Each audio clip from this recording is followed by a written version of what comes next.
विधानसभा चुनाव की तारीखें जैसे जैसे करीब आ रही है, सियासी घटनाक्रम भी बेहद दिलचस्प होते जा रहे हैं। खास तौर से सत्ताधारी एनडीए में एलजेपी के अलग होने के बाद पूरे समीकरण बदल गए हैं। जिस तरह से एलजेपी अध्यक्ष चिराग पासवान ने जेडीयू के खिलाफ मोर्चा खोला और अब उम्मीदवार उतारने की तैयारी में है, उससे पार्टी की मुश्किलें थोड़ी बढ़ सकती है।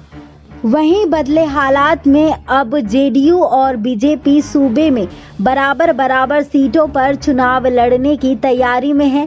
ऐसे में माना जा रहा है कि आगामी चुनाव के नतीजे सीएम नीतीश के भविष्य को लेकर बेहद महत्वपूर्ण रहने वाले हैं। चर्चा इस बात की भी हो रही है कि क्या बिहार में चुनाव के बाद महाराष्ट्र जैसा कोई खेल हो सकता है। सियासी जानकारों की माने तो चुनाव के बाद का बिहार बहुत बदला नजर आ सकता है।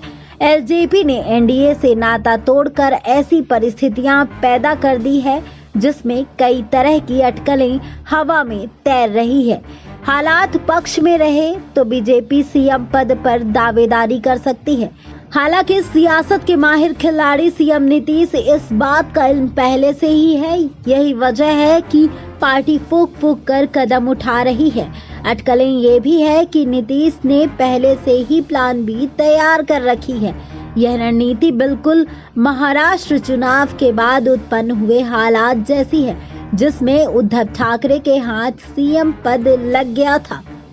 दरअसल सीएम नीतीश की कवायद यही है कि उनकी पार्टी बिहार चुनाव में अच्छा प्रदर्शन करे। इसके लिए वो एक सीट पर उम्मीदवारों के चयन में खुद दिलचस्पी ले रहे हैं। इसके साथ ही उनकी रणनीति यही है। उम्मीद के अनुसार बिहार में जेडीयू और बीजेपी आधी सीटों पर उम्मीदवार उतार सकते हैं और इसमें जेडीयू अगर 80 से ज्यादा सीटें लाने में कामयाब रहती है तो बदले हालात में पार्टी दूसरे दलों के साथ सरकार बनाने की संभावना टटोल सकती है। इसमें प्रमुख कांग्रेस है, जिसने पिछले विधानसभा चुनाव में 27 सीटें अपने नाम की थी। पिछले विधानसभा चुनाव के दौरान कांग्रेस महागठबंधन में आरजेडी जेडीयू के साथ मिलकर चुनाव में उतरी थी।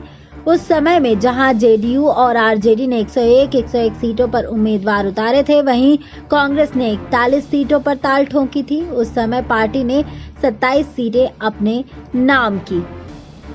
इस बार महागठबंधन के सीट बंटवारे में कांग्रेस को 70 सीटें आई हैं। अगर पार्टी का प्रदर्शन पिछले चुनाव जैसा ही रहा और इस बार उनकी सीटें बढ़ती है तो नए राजनीतिक समीकरण उभर कर सामने आ सकते हैं। ऐसा इसलिए भी हो सकता है क्योंकि राजनीति में कुछ भी स्थायी नहीं होता और नीतीश का कांग्रेस से कोई परहेज भी नहीं है। बीजेपी भी इस राजनीति को भांप चुकी है, इसलिए पार्टी महाराष्ट्र की गलती दोहराना नहीं चाहती है। यही वजह है कि पार्टी के दिग्गज नेता लगातार सीएम नीतीश का नाम बिहार के मुख्यमंत्री के तौर पर आगे बढ़ाते रहे हैं। खुद प्रधानमंत्री नरेंद्र मोदी भी नीतीश की तारीफ कर चुके हैं। इससे पहले महाराष्ट्र चुनाव के समय ऐसा नहीं था। उस समय बीजेपी और शिवसेना के साथ मिलकर चुनाव लड़ा, जिसमें शिवसेना लगातार अपनी पार्टी से सीएम पद की मांग कर रही थी, लेकिन बीजेपी ने कभी इसके लिए हामी नहीं भरी।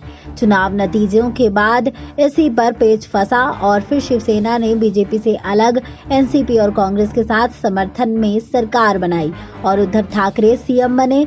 बीजेपी इन्हीं हालात से परहेज के लिए पहले से ही पूरी सतर्कता बरत रही है। यही वजह है कि बीजेपी ने एलजेपी को साफ संदेश दे दिया है कि वह बिहार चुनाव में प्रधानमंत्री नरेंद्र मोदी और गृह मंत्री अमित शाह का नाम लेकर वोट नहीं मांग सकती है। बीजेपी सूत्रों का कहना है कि एलजेपी से साफ तौर से कहा गया है कि वह बिहार चुनाव में किसी भी किस्म से बीजेपी का नाम नहीं लेगी। ऐसा इसलिए क्योंकि बिहार में दोनों पार्टियां अलग अलग दमखम दिखा रही है। हाल ही में एलजेपी प्रमुख चिराग पासवान ने कहा था कि वो प्रधानमंत्री नरेंद्र मोदी और गृह मंत्री अमित शाह को अपना नेता मानते हैं, इसलिए वह उनके नाम पर वोट मांगेंगे। इस घोषणा के बाद चिराग पासवान ने ट्विटर पर एक तस्वीर शेयर की थी, जिसमें वह पीएम मोदी के साथ दिख रहे हैं। सियासी जानकारों की माने तो बिहार की राजनीति में चुनाव के बाद कई बड़े बदलाव नजर आ सकते हैं।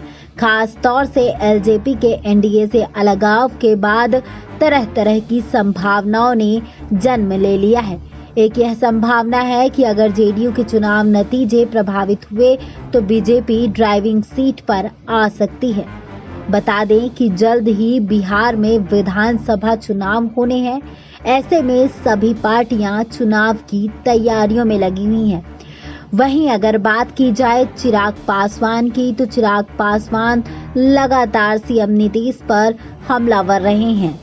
कई मुद्दों पर चिराग पासवान ने सीएम नीतीश को घेरा है। जानकारी सूत्रों एवं सूत्रस्रोत से प्राप्त है। इस जानकारी पर आपकी क्या राय है, कमेंट बॉक्स में कमेंट कर जरूर बताएं। बाकी तमाम जानकारी के लिए बने रहिए हमारे साथ। SPN 9 न्यूज रूम की रिपोर्ट।